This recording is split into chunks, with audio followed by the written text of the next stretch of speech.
When you get a new iPhone, you may need to set it up. I'm going to walk you through that process.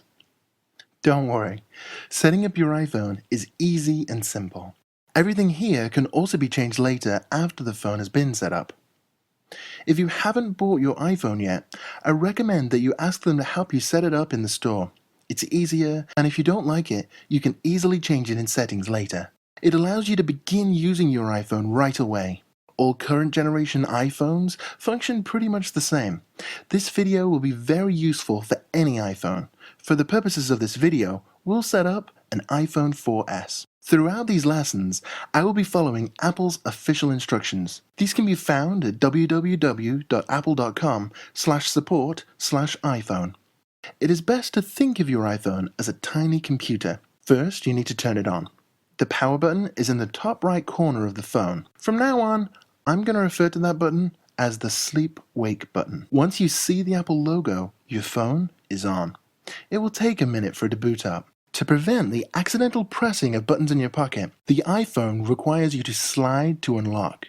Put your finger on the slider in the bottom left corner of the screen and slide it to the right. Now, you'll pick the language. I'm going to choose English. Then, click the blue Next button in the top right corner of the screen. Now, you need to choose your region. This will allow your phone to go to the correct iTunes store. Then, press the blue Next button in the top right again. Now you'll need to enable location services. This allows Google Maps to find your location, and most importantly, it's part of enabling your phone to be located if it's ever lost or stolen. I recommend enabling this. Then, hit Next again. Now you'll want to select a Wi-Fi network, also known as a wireless network. When at home, this is your wireless internet connection, which is usually much faster and won't count towards your 3G data amount. If you don't have one, then just click Use Cellular Connection, which is the 3G data on your phone. If you select a wireless network, you may need to enter a password. This is the same password you use to connect a new laptop to your network. Then press OK. Now, tap the Next button again. Now it will ask if your iPhone is your first iPhone, or you've had one before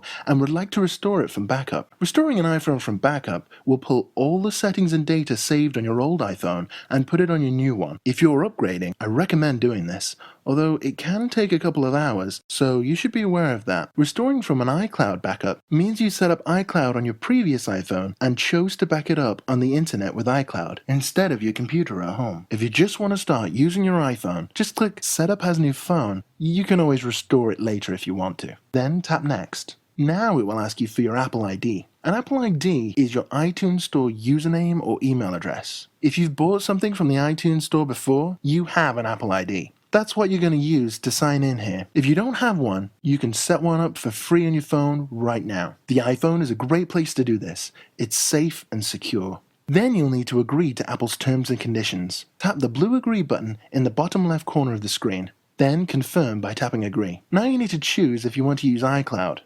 I'm going to select Use iCloud. Remember, you can easily change these settings later. Next, it will ask you if you wish to back up your iPhone on the internet with iCloud or with iTunes on your home computer. If you choose iCloud, I recommend you have a wireless network at home. If you don't, choose your computer. I do, so I'm going to select iCloud. Now you need to choose if you want to enable Find My iPhone. This is the reason I recommended you enable location services earlier. Find My iPhone will allow you to find it if it's lost or stolen, for free. Enabling it will allow you to find it using your Apple ID and password. This is explained in more detail in a future lesson. I recommend enabling this, especially if you've been forgetful in the past. If you're using an iPhone 4S or above, you will be asked if you want to use Siri. This is a feature that lets you ask your phone questions. If you never want to use Siri, you can select Don't Use Siri. But most people are going to want to use it. I'm going to select Use Siri. Next, Apple wants to know if they can collect anonymous data about how you use your phone. I'm going to select Don't Send.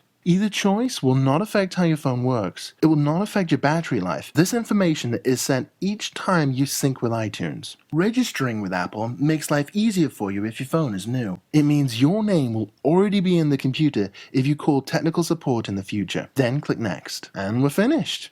Thanks for watching.